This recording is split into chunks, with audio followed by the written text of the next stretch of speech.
ತಂದು ಯುಪಿಯಲ್ಲೂ ಅದೇ ರೀತಿ ಉತ್ತರಾಖಂಡದಲ್ಲಿ ನಿಮಗೆ ಬಡ ಜನರು ಬಡ ಮುಸಲ್ಮಾನರು ದುಡ್ಡು ಕೊಟ್ಟು ಖರೀದಿ ಮಾಡಿದ ಜಾಗ ಮತ್ತು ಮಸೀದಿ ಆ ಮದ್ರಸೆಗಳನ್ನು ನೀವು ಬುಲ್ಡೋಜರ್ ಮಾಡಲು ನಿಮ್ಮ ಇಚ್ಛೆಯಾಗಿದ್ದರೆ ಇನ್ಶಾ ಅಲ್ಲಾ 5ನೇ ತಾರೀಕಿನಂದು ಸುಪ್ರೀಂ ಕೋರ್ಟ್ ನಿಮ್ಮ ಮುಖಕ್ಕೆ ಮಂಗಳಾರತಿ ಮಾಡಲಿದೆ ಎಂಬುದನ್ನು ಇನ್ಶಾ ಅಲ್ಲಾ ನಾವೆಲ್ಲರೂ ನಂಬಿದ್ದೇವೆ. ಇನ್ಶಾ ಅಲ್ಲಾ ಈ ಪ್ರತಿಭಟನೆ ಮುಂದುವರಿಯುತ್ತದೆ. ಏಕೆಂದರೆ ಸೆಕ್ಷನ್ 4 5 ವರ್ಷ ಮುಸಲ್ಮಾನನಾಗಬೇಕು.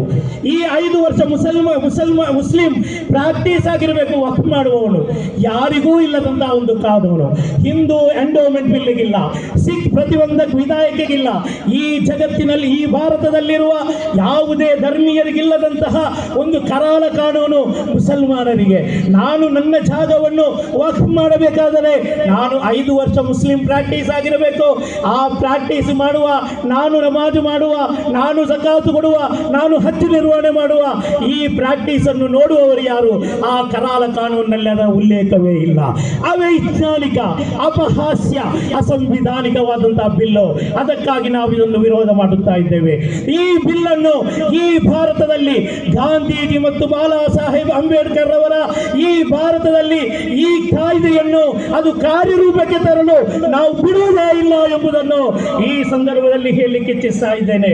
ಸೆಕ್ಷನ್ 14 ಒಂದು ಮಂಡನೆ ಮಾಡಬೇಕಾದರೆ ಮುಸಲ್ಮಾನರೇ ರಚನೆ ಮಾಡಿದ, ಮುಸಲ್ಮಾನರೇ ದುಡ್ಡು ಕೊಟ್ಟು ಖರೀದಿ ಮಾಡಿ ಮಸೀದಿ ಮಾಡಿದಂತಹ, ಅವರು ಮಾಡಿದಂತಹ ಪ್ರಾಪರ್ಟಿ, ಮುಸಲ್ಮಾನರಿಗೆ ಬೇಕಾದಂತಹ ವಸ್ತುಗಳು, ಮುಸಲ್ಮಾನರಿಗೆ ಬೇಕಾದಂತಹ ಆ ಜಾಗಕ್ಕೆ ಅಲ್ಲಿ 2 ಮುಸ್ಲಿಮೇತರರು ಬೇಕು. ಎಷ್ಟು? 2 ಮುಸ್ಲಿಮೇತರರು. 11 ಮಂದಿ ವಕ್ಫ್ ಮಂಡಳಿಯಲ್ಲಿ 2 ಮುಸ್ಲಿಮೇತರು ಅಂತ ಹೇಳಿದ್ದು ಮಾತ್ರವಲ್ಲ, ಅದರಲ್ಲೂ ಒಂದು ದೊಡ್ಡ ಷಡ್ಯಂತ್ರ ಮಾಡಿದ್ದಾರೆ. ಬರೀ 4 ಮಂದಿ ಮಾತ್ರ ಮುಸಲ್ಮಾನರಾಗಿರಲು ಕಡ್ಡಾಯ. 11ರಲ್ಲಿ 4 ಮಾತ್ರ. ಒಬ್ಬ ಮುತವಲ್ಲಿ, ಒಬ್ಬ ಇಸ್ಲಾಮಿಕ್ ವಿದ್ವಾಂಸ ಮತ್ತು 2 ಲೋಕಲ್ ಬಾಡಿಯಲ್ಲಿ ಅಥವಾ ಸ್ಥಳೀಯ ಸಂಸ್ಥೆಗಳಲ್ಲಿ ಗೆದ್ದು ಬಂದಂತ 2, ಅಂದರೆ 4 ಮಂದಿ ಮಾತ್ರ ಮುಸಲ್ಮಾನರು. ಅದರಲ್ಲಿ 2 ಮುಸ್ಲಿಮೇತರರಾಗಿರಬೇಕು. 2 ಮುಸ್ಲಿಮೇತರರಾಗಿರಬೇಕು. ಅದರೊಟ್ಟಿಗೆ ಮಿಕ್ಕಿದ 5 ಮಂದಿ ಯಾರು ಬೇಕಾದರೂ ಆಗ್ಬೋದು, ಹಿಂದೂಗಳು ಆಗ್ಬಹುದು, ಮುಸಲ್ಮಾನರು ಆಗಬಹುದು. ಅಂದರೆ ಬಹುಮತ ಇಲ್ಲಿ ಮುಸಲ್ಮಾನರ ಕೈಯಲ್ಲಿರಬಾರದು. 4 ಮಂದಿ ಮಾತ್ರ ಮುಸಲ್ಮಾನರು. ಇದು ನಿಮ್ಮ ಆಕ್ಟ್ ಹೇಳುತ್ತದೆ. ಅಮೆಂಡ್ಮೆಂಟ್ ಬಿಲ್ ಇವತ್ತು ನೀವು ಪಾಸ್ ಮಾಡಿದಂತಹ ಸೆಕ್ಷನ್ 14 ಹೇಳುತ್ತದೆ. ಪ್ರೀತಿಯ ಸಹೋದರರೇ, ಮತ್ತೊಂದು ವಿಚಾರವನ್ನು ನೀವು ಆಲೋಚನೆ ಮಾಡಬೇಕು. ಸೆಕ್ಷನ್ 13ನಲ್ಲಿ ಬೋರಾ ಮತ್ತು ಆಗಾ ಖಾನಿಗಳ ಪ್ರತ್ಯೇಕವಾದ ಒಂದು ಮಂಡಳಿಯನ್ನು ರಚನೆ ಮಾಡಿದ್ದಾರೆ. ಈಗ ಶಿಯಾ ಮತ್ತು ಸುನ್ನಿಗಳಿಗೆ ಈಗೊಂದು ಒಗ್ಗೂಡಿದೆ. ಆ ಶಿಯಾಗಳಡಿಯಲ್ಲಿ ಭಿನ್ನವಾದ ಸ್ಫೋಟ ಆಗಬೇಕು. ಶಿಯಾಗಳು ಕಚ್ಚಾಟ ಮಾಡಬೇಕು. ಯಾಕೆಂದರೆ ಈ ವಕ್ಫ್ ಬಿಲ್ನ ವಿರುದ್ಧ ಪ್ರಥಮವಾಗಿ ಸುಪ್ರೀಂ ಕೋರ್ಟಿನ ಕದ ತಟ್ಟಿರುವುದು ಶಿಯಾ ಬೋರ್ಡಿನ ಜನ.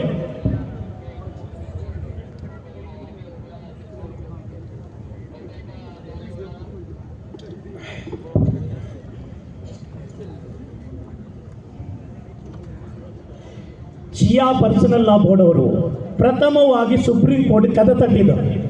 ಅದಕ್ಕಾಗಿ ಶಿಯಾಗಳನ್ನು ವಿಭಜನೆ ಮಾಡಿ ಶಿಯಾಗಳನ್ನು ಸರ್ವನಾಶ ಮಾಡುವ ಒಂದು ತಂತ್ರಗಾರಿಕೆ ಬೋರಾ ಮತ್ತು ಆಗಾ ಖಾನಿಗಳ ಪ್ರತ್ಯೇಕ ಮಂಡಳಿ. ಮುಸಲ್ಮಾನರು ಚಿತ್ರವಾಗಬೇಕು. ಈ ಅಮೆಂಡ್ಮೆಂಟ್ನೊಂದಿಗೆ ನಿನ್ನೆ ಮೊನ್ನೆ ನಾನು ನೋಡಿದೆ, ಪ್ರಧಾನಮಂತ್ರಿಯವರಿಗೆ ಆಶೀರ್ವಾದ ಮಾಡಿ ಸ್ವಾಗತಿಸಿದಂತಹ ಒಂದು ವಿಭಾಗ ಇದೆ ಬೋರಾ ಕಮ್ಯುನಿಟಿಯವರು. ಅದರಲ್ಲೂ ಬೋರಾ ಕಮ್ಯುನಿಟಿಯ ದೊಡ್ಡ ಮಟ್ಟದಂತಹ ನಾಯಕರು ಯಾರೂ ಇಲ್ಲ. ಕೆಲವರನ್ನು ಸೇರಿಸಿ ಮುಸಲ್ಮಾನರು ಖುಷಿ ಇದ್ದಾರೆ ಎಂಬ ಈ ಷಡ್ಯಂತ್ರದ ಭಾಗ ನಮಗೆ ಗೊತ್ತಿದೆ. ಏಕೆಂದರೆ ಸೆಕ್ಷನ್ 13 ನೀವು ಶಿಯಾ ಮತ್ತು ಆಗಾ ಖಾನಿಯನ್ನು ಯಾಕೆ ಮಂಡಳಿ ಮಾಡುತ್ತಾ ಇದ್ದೀರಾ? ಮಾಧ್ಯಮದವರೇ ಆಲೋಚನೆ ಮಾಡಿ.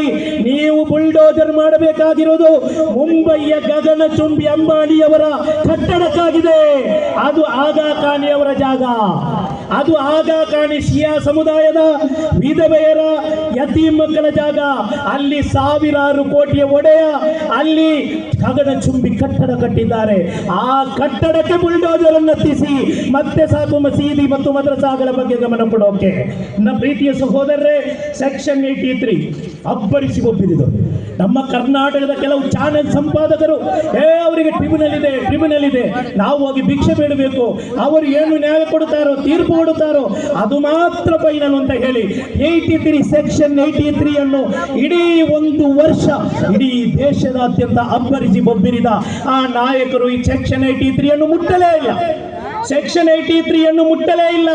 ಏಕೆಂದರೆ ಸೆಕ್ಷನ್ 83 ಅದು ಸಂಪೂರ್ಣವಾಗಿ ಸರ್ಕಾರ ರಚನೆ ಮಾಡಿದಂತಹ ಒಂದು ಜುಡಿಷಿಯರಿ ಮತ್ತು ನ್ಯಾಯಾಂಗ ವ್ಯವಸ್ಥೆಯಾಗಿದೆ. ಆ ವ್ಯವಸ್ಥೆಯಾಗಿದೆ. ಇಲ್ಲಿ ಹೇಳುತ್ತಾ ಇರುವಂತಹ ವಕ್ಫ್ 1995 ಅಲ್ಲಿ ಹೇಳ್ತಾ ಇರೋದು ಯಾರೆಲ್ಲ ಇರಬೇಕು ನೋಡಿ ನನ್ನ ಮಾಧ್ಯಮ ಮಿತ್ರರೇ, ಇನ್ನಾದರೂ ಸರಿಯಾದಂತಹ ಒಂದು ವ್ಯವಸ್ಥೆಯನ್ನು ಕಲ್ಪಿಸಿ ಜನರನ್ನು ದಾರಿ ತಪ್ಪಿಸುವಂತಹ ಪ್ರಯತ್ನವನ್ನು ನಿಲ್ಲಿಸಬೇಕಾಗಿದೆ. ಯಾರು 3 ಮಂದಿ ಟ್ರಿಬ್ಯುನಲ್ ಅಲ್ಲಿ ವಕ್ಫ್ ಟ್ರಿಬ್ಯುನಲ್ ಅಲ್ಲಿ ಇರಬೇಕಾದವರು ಯಾರು, ಅದನ್ನು ರಚನೆ ಮಾಡಬೇಕಾದವರು ಯಾರು? ಇಲ್ಲಿ ನೋಡಿ, the state government shall by notification in the official gazette constitute as many tribunals as it many think fit for the determination of any dispute, question or other matter relating to a work for work property. ಯಾರು ರಚನೆ ಮಾಡಬೇಕಾಗಿರೋದು? ಸರ್ಕಾರ. ಆ ಸರ್ಕಾರ ರಚನೆ ಮಾಡುವಾಗ ಯಾರನ್ನು ನೇಮಕ ಮಾಡಬೇಕು? ಇಲ್ಲಿ ನೋಡಿ, one person who shall be member of the state judicial service holding a rank not below that of district, session or civil judge class 1. Who shall be the chairman? chairman ಯಾರಾಗಬೇಕಾಗಿರೋದು?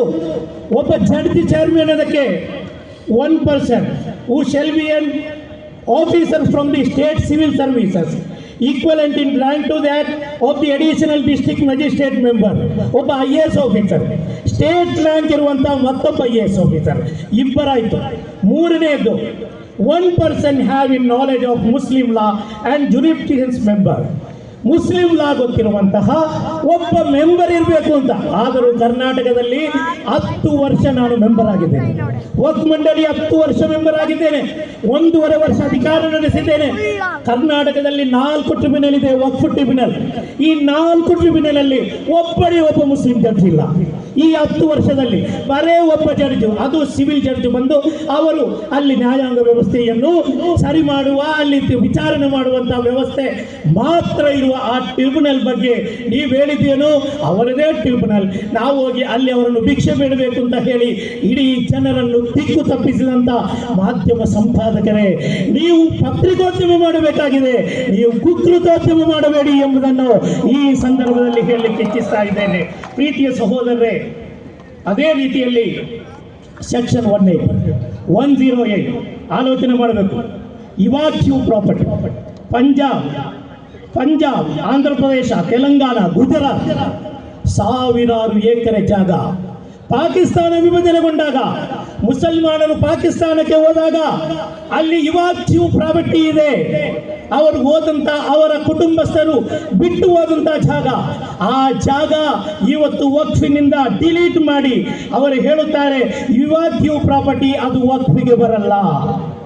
ಅದೇ ರೀತಿ ಸೆಕ್ಷನ್ 3D, ನಾನು ನನ್ನ ಸಮಯದ ಅಭಾವದಿಂದ section 3D archaeological survey, ಶ್ರೀರಂಗಪಟ್ಟಣದ ಟಿಪ್ಪು ಸುಲ್ತಾನ್ ರಹಮತುಲ್ಲಾಹಿ ಅಲೈಹಿ ಈ ಕರ್ನಾಟಕಕ್ಕೆ, ಈ ದೇಶಕ್ಕೆ ಸ್ವಂತ ಮಕ್ಕಳ ಹೊತ್ತು ಇಟ್ಟು ಸ್ವಾತಂತ್ರ್ಯ ಹೋರಾಟಕ್ಕಾಗಿ ಪ್ರಾಣತ್ಯಾಗ ಮಾಡಿದ ಶಹೀದೆ ಮಿಲ್ಲತ್ ಟಿಪ್ಪು ಸುಲ್ತಾನ್ ರಹಮತುಲ್ಲಾಹಿ ಅಲೈಹಿ ಅಂತಹ ಸಾವಿರಾರು ಸ್ವಾತಂತ್ರ್ಯ ಸೇನಾನಿಗಳು ಕಟ್ಟಿದಂತಹ ತಾಜ್ ಮಹಲ್, ರೆಡ್ ಫೋರ್ಟ್, ಕುತುಬ್ ಮಿನಾರ್ ಇದೆಲ್ಲವನ್ನು ಕಬಳಿಸುವಂತಹ ಒಂದು ದೊಡ್ಡ ಷಡ್ಯಂತರವಾಗಿದೆ ಸೆಕ್ಷನ್ 108. ಆರ್ಕಲಾಜಿಕಲ್ ಡಿಪಾರ್ಟ್ಮೆಂಟ್ ಮತ್ತು ವಕ್ಫ್ ಬೋರ್ಡ್ ಅವರಲ್ಲಿ ವಿವಾದ ಬಂದರೆ ಅಲ್ಲಿ ಆರ್ಕಲಾಜಿಕಲ್ ಡಿಪಾರ್ಟ್ಮೆಂಟ್ ಅವರಿಗೆ ವಕ್ಫ್ ಬೋರ್ಡ್ ಅವರು ಅಲ್ಲಿ ವಾದ ಮಾಡಬಾರದು. 108 ನಾನು ಬಹಿರಂಗವಾಗಿ ಸವಾಲು செய்ತಾ ಇದ್ದೇನೆ. ಈ ಭಾರತದಲ್ಲಿ ಮುಸಲ್ಮಾನರ ಕುರುಹುಗಳನ್ನು, ಮುಸಲ್ಮಾನರ ಚಿಹ್ನೆಗಳನ್ನು ಎಲ್ಲವನ್ನು ನಾಮಾವಶೇಷ ಮಾಡುವಂತಹ ಒಂದು ದೊಡ್ಡದಾದಂತಹ ಷಡ್ಯಂತರವಾಗಿದೆ. ಅದರೊಟ್ಟಿಗೆ ಕೊನೆಯದಾಗಿ ಪ್ರೀತಿಯ ಸಹೋದರರೇ, ಲಿಮಿಟೇಷನ್ ಯಾವುದೇ ಧರ್ಮದ ಟ್ರಸ್ಟ್ಗಳಿಗೆ, ಯಾವುದೇ ಧರ್ಮದ ಸ್ವತ್ತುಗಳಿಗೆ ಎಲ್ಲೂ ಲಿಮಿಟೇಷನ್ ಆಕ್ಟ್ ಆಗುವಾಗಲ್ಲ. ಹಿಂದೂ ಎಂಡೋಮೆಂಟ್ ದತ್ತಿ ಇಲಾಖೆಯ ಸೊತ್ತಿದೆ, ದೇವಸ್ಥಾನದ ಸೊತ್ತಿದೆ, ಚರ್ಚಿನ ಸೊತ್ತಿದೆ, ಲಿಮಿಟೇಷನ್ ಆಕ್ಟ್ ಆಗುವಾಗಲ್ಲ. ಈ ಅಮೆಂಡ್ಮೆಂಟ್ ಬಿಲ್ ಅಲ್ಲಿ ವಕ್ಫ್ ಸಂಸ್ಥೆಗೆ ಲಿಮಿಟೇಷನ್ ಆಕ್ಟ್ ಅನ್ನು ತಂದಿದ್ದಾರೆ. ಲಿಮಿಟೇಷನ್ ಆಕ್ಟ್ ಅನ್ನು ತಂದು 20-30 ವರ್ಷ ಯಾರಾದರೂ ಸ್ವಾಧೀನದಲ್ಲಿದ್ದರೆ ಅವರೊಟ್ಟಿಗೆ ವಕ್ಫ್ ಬೋರ್ಡ್ ಫೈಟ್ ಮಾಡುವಂಗಿಲ್ಲ. ವಕ್ಫ್ ಬೋರ್ಡ್ ವಿವಾದ ಇದ್ದರೆ ಅಲ್ಲಿ ವಕ್ಫ್ ಬೋರ್ಡ್ಗೂ ಲಾಗು ಆಗುತ್ತೆ. ಅವರು ನನ್ನದು ಸ್ವಾಧೀನ, ನನ್ನ ಸ್ವಾಧೀನದಲ್ಲಿದೆ. ನಿಮ್ಗೆ ಗೊತ್ತಿದೆ, ಕರ್ನಾಟಕದಲ್ಲಿ 1,17,000 ಎಕರೆ ಜಾಗ ಇತ್ತು. 1,17,000 ಎಕರೆ ಜಾಗದಲ್ಲಿ ಈಗ ಇರುವುದು ಬರೀ 27 ಎಕರೆ ಜಾಗ, 27,000 ಎಕರೆ ಜಾಗ ಮಾತ್ರ. ಸರಿಸುಮಾರು 1,00,000 ಎಕರೆ ಜಾಗ ಇವತ್ತು ವಿವಾದ ನಡೀತಾ ಇದೆ. ಹೆಚ್ಚಿನ ವಿವಾದ ನಡೀತಾ ಇರುವುದು ಅದು ಸರ್ಕಾರದೊಂದಿಗೆ. ಇಲ್ಲಿ ಹೇಳುತ್ತಾರೆ, ಇದೆಲ್ಲದಕ್ಕೂ ಡಿಸಿ ಒಬ್ಬ ಜಿಲ್ಲಾಧಿಕಾರಿ ತೀರ್ಮಾನ ಮಾಡುತ್ತಾರೆ. ನಿಮಗೆ ಯಾವುದೇ ಜುಡಿಷಿಯರಿ ಇಲ್ಲ, ಟ್ರಿಬ್ಯುನಲ್ ಇಲ್ಲ, ನ್ಯಾಯಾಂಗ ವ್ಯವಸ್ಥೆನೇ ಇಲ್ಲ. ನಮ್ಮ ಟ್ರಿಬ್ಯುನಲ್ ಏನಾದರೂ ತಪ್ಪು ಬಂದರೆ ವಕ್ಫ್ ಟ್ರಿಬ್ಯುನಲ್ ನಂತರ ಹೈಕೋರ್ಟ್ಗೆ ಹೋಗಲು ಅವಕಾಶವಿತ್ತು. ಅದೇ ರೀತಿಯಲ್ಲಿ ಸುಪ್ರೀಂ ಕೋರ್ಟ್ಗೆ ಅವಕಾಶ ಇತ್ತು. ಇದೆಲ್ಲವನ್ನು ಇಲ್ಲದಾಗಿಸಿ ಇಲ್ಲಿ ಬರೇ ಒಬ್ಬ ಡಿಸಿಗೆ ಸಂಪೂರ್ಣ ಅಧಿಕಾರ ಕೊಟ್ಟು ಇಲ್ಲಿ ಯಾರೆಲ್ಲ ಭೂಕಳ್ಳರಿದ್ದಾರೋ, ಯಾರೆಲ್ಲ ವಕ್ಫ್ ಮಾಫಿಯಾಗಳಲ್ಲಿ ಸೇರಿಕೊಂಡಿದ್ದಾರೋ ಅವರೆಲ್ಲರಿಗೂ ಅನುಕೂಲ ಮಾಡುವಂತಹ ಒಂದು ಸಿದ್ಧಾಂತವಾಗಿದೆ. ಪ್ರೀತಿಯ ಸಹೋದರರೇ, ನಾನು 1.5 ವರ್ಷದಲ್ಲಿ ಅಧ್ಯಕ್ಷನಾಗಿದ್ದಾಗ 1,300 ಎಕರೆ ಜಾಗ ಸೆಕ್ಷನ್ 52 ಮತ್ತು 54 ಅಲ್ಲಿ ನಾವು ವಾಪಸ್ ನಮ್ಮ ವಕ್ಫ್ ಬೋರ್ಡ್ಗೆ ತಂದಿದ್ದೆವು. ಅದೆಲ್ಲವೂ ಇಲ್ಲದಾಗಿಸುವಂತಹ ಒಂದು ಷಡ್ಯಂತ್ರದ ಭಾಗವಾಗಿದೆ ಇವತ್ತು ಈ ವಕ್ಫ್ ಅಮೆಂಡ್ಮೆಂಟ್ ಬಿಲ್ ಎಂಬುದನ್ನು ಹೇಳುತ್ತಾ, ಈ ವಕ್ಫ್ ಅಮೆಂಡ್ಮೆಂಟ್ ಬಿಲ್ ಇನ್ಶಾ ಅಲ್ಲಾ ಜಾತ್ಯತೀತ ಮನೋಭಾವದ ಈ ಭಾರತದಲ್ಲಿರುವ ಪ್ರತಿಯೊಬ್ಬನ ಕೊನೆಯ ಉಸಿರಿರುವ ತನಕ ಈ ವಕ್ಫ್ ಕಾಯ್ದೆಯನ್ನು ಲಾಗು ಮಾಡೋಕ್ಕೆ ನಾವು ಬಿಡಲ್ಲ ಎಂಬುದನ್ನು ಈ ಸಂದರ್ಭದಲ್ಲಿ ಹೇಳುತ್ತಾ, ಆಖಿರು ದಅವಾನಾ ಅನಿಲ್ ಹಮ್ದುಲಿಲ್ಲಾಹಿ ರಬ್ಬಿಲ್ ಆಲಮೀನ್. ಅಸ್ಸಲಾಮು ಅಲೈಕುಂ ವರಹಮತುಲ್ಲಾಹಿ.